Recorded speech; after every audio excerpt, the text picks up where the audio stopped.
Hi guys, sorry for the lack of videos this week. I am sick for the second time in 2 weeks. Um, so I had planned a couple of videos for this week and was not able to make either of them. I'm sure you can hear in my voice, I'm very hoarse. Excuse me. But I did want to get on here and at least post something for the week. So I was laying in bed last night, or yesterday I should say, and I was watching Yarn the Yarn Addict, Juan the Yarn Addict, and he was doing his vlog and he was talking about the National Crochet Month Challenge that another creator had put out. I believe her name is Ola Joe, the crocheting sailor, if I'm not mistaken. I'll put links to any videos or anything that I'm talking about in the description bar below.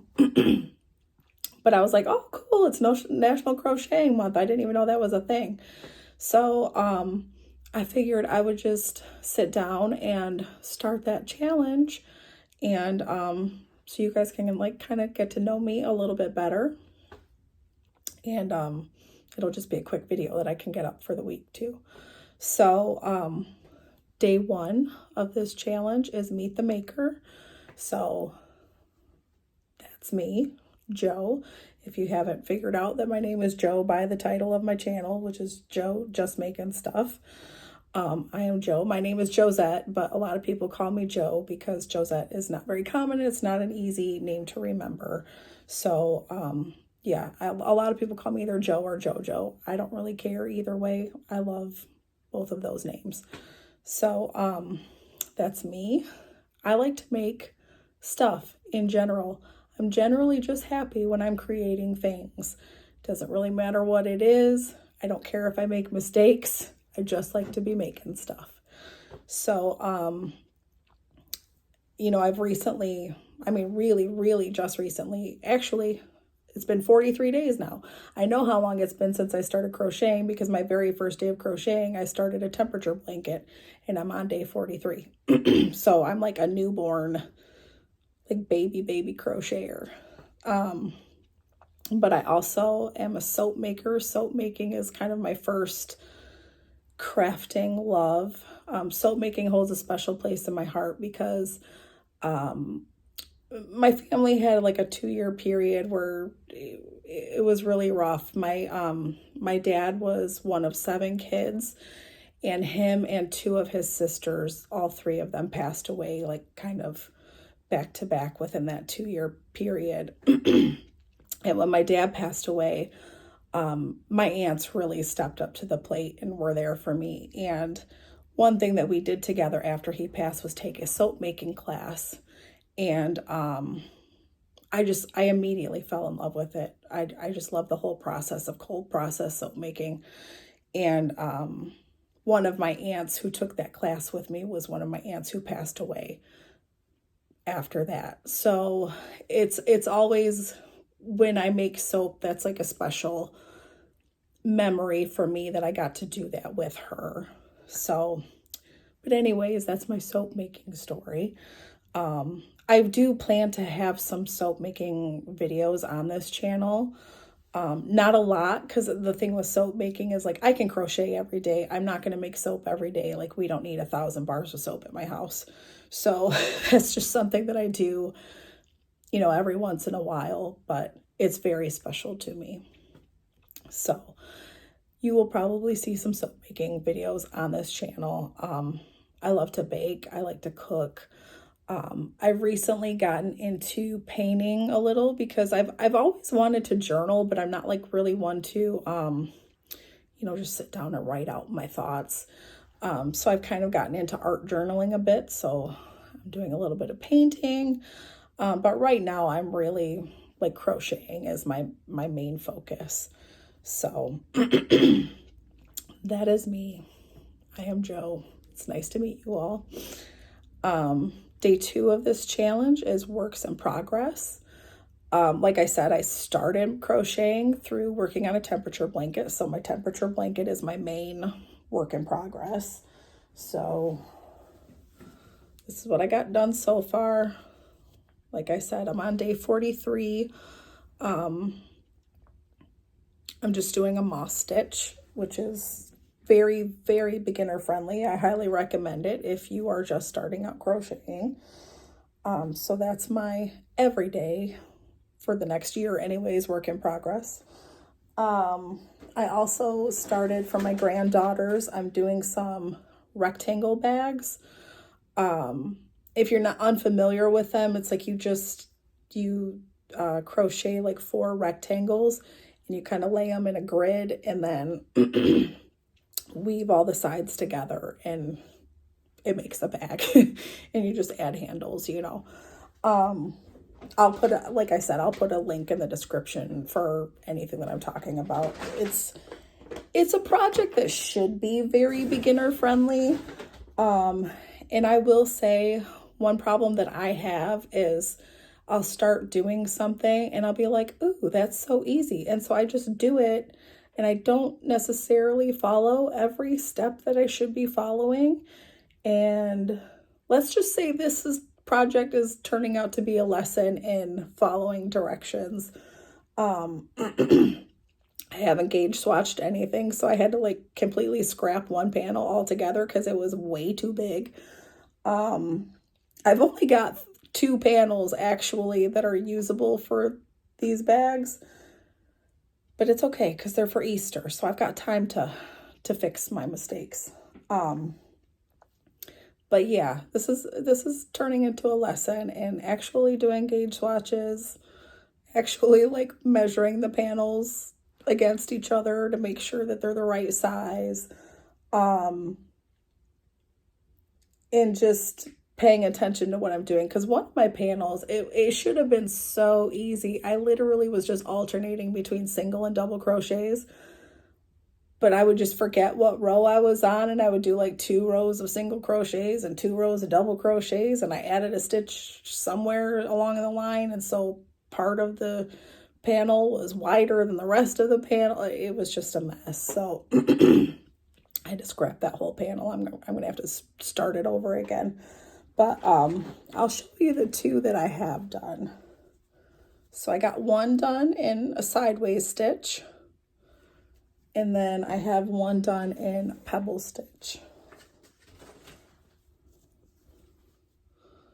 And this one, I gotta block these because they're kind of like my tension. This has actually been a lesson in tension for me too, because my tension was so tight with this pebble stitch. I had to unravel the first couple rows a few times and do it over again because I was doing it so tight that I couldn't pull my hook through all of the loops to make the cluster.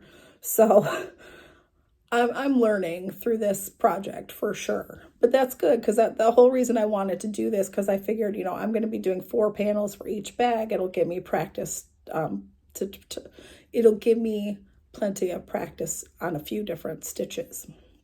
So I'm going to have to block these panels and get them kind of perfectly evened out, but well, not perfectly, but you know what I mean. But I really enjoyed both of these stitches. Once you get the hang of the repeat, it goes by pretty quick. So I liked doing these. I just have to pay attention better to what I'm doing.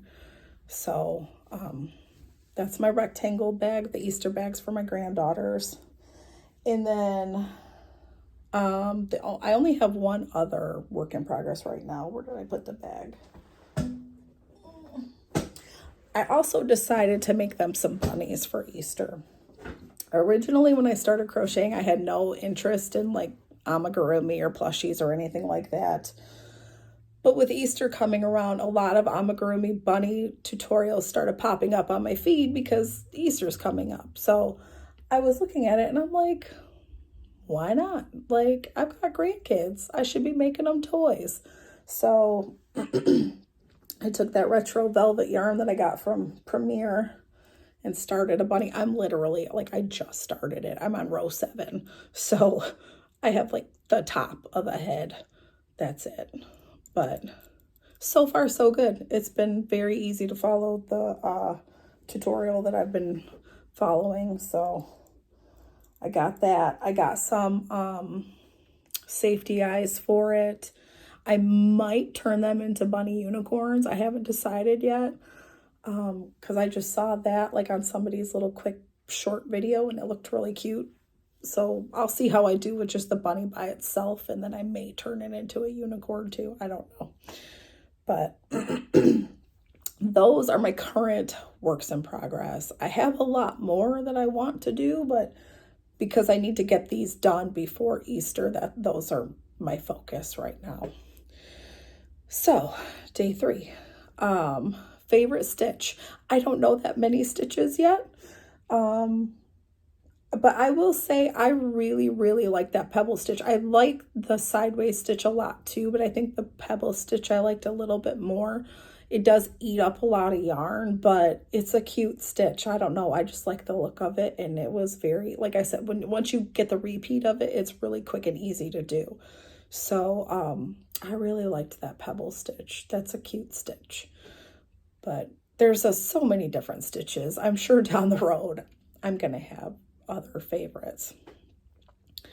Day 4 is something I'd like to try. For me personally, I really, really want to learn how to do wearables. I would like to be able to make myself some cute homemade, sweaters and tanks and tops and whatnot.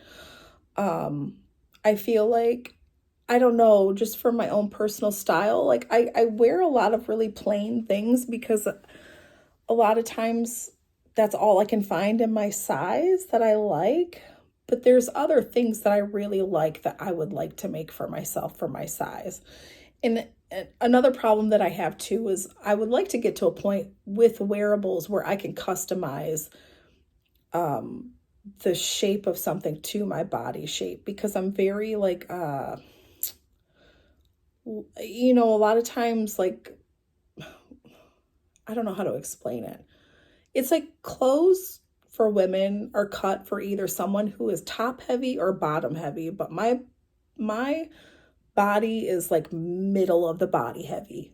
So it's like nothing really fits me right.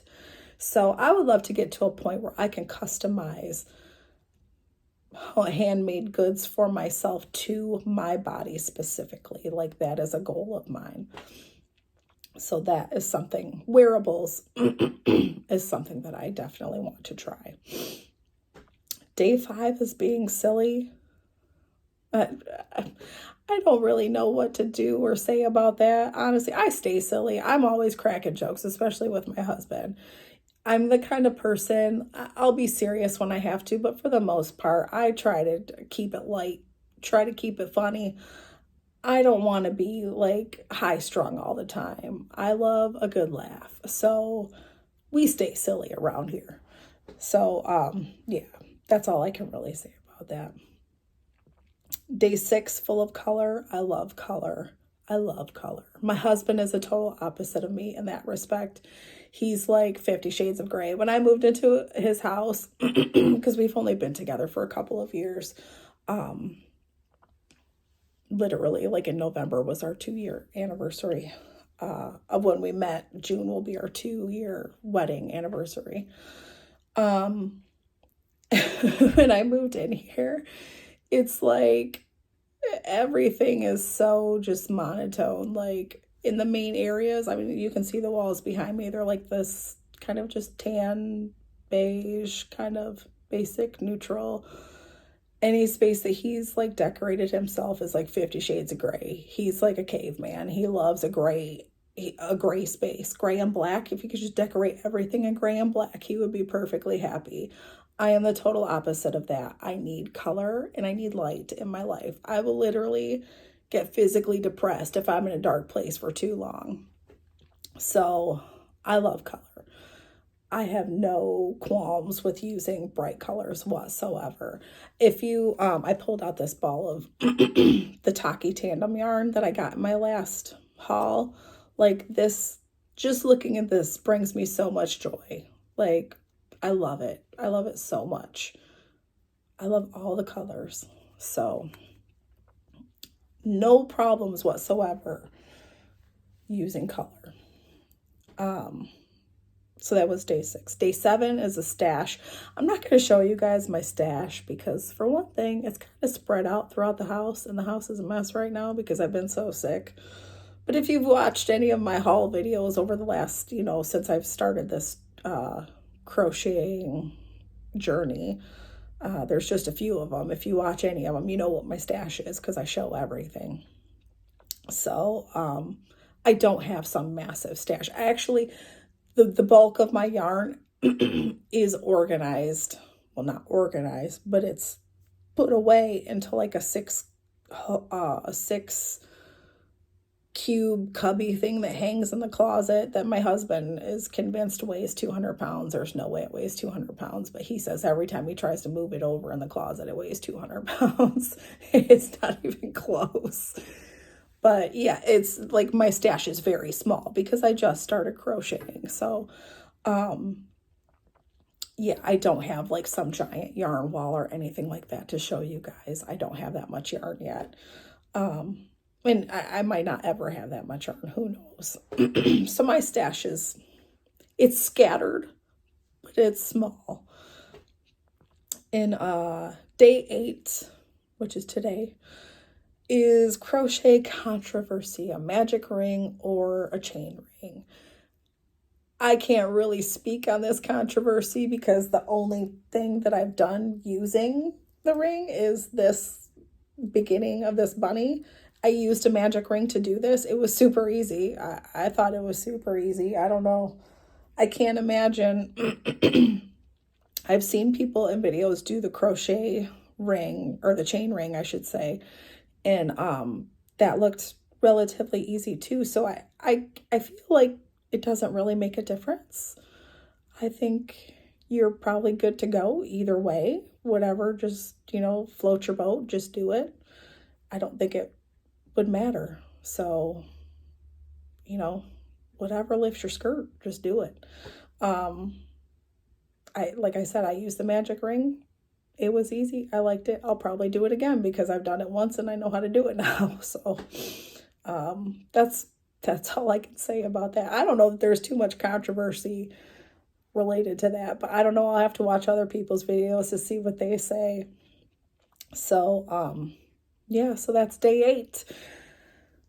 I hope this has been somewhat enjoyable for you guys, that you've gotten to know me a little bit better, and I hope everyone's having a great day. And I hope everyone is well, and if you're not well, I hope you are on the mend soon. I hope I am on the mend soon, and you guys have a great day, and I'll talk to you later.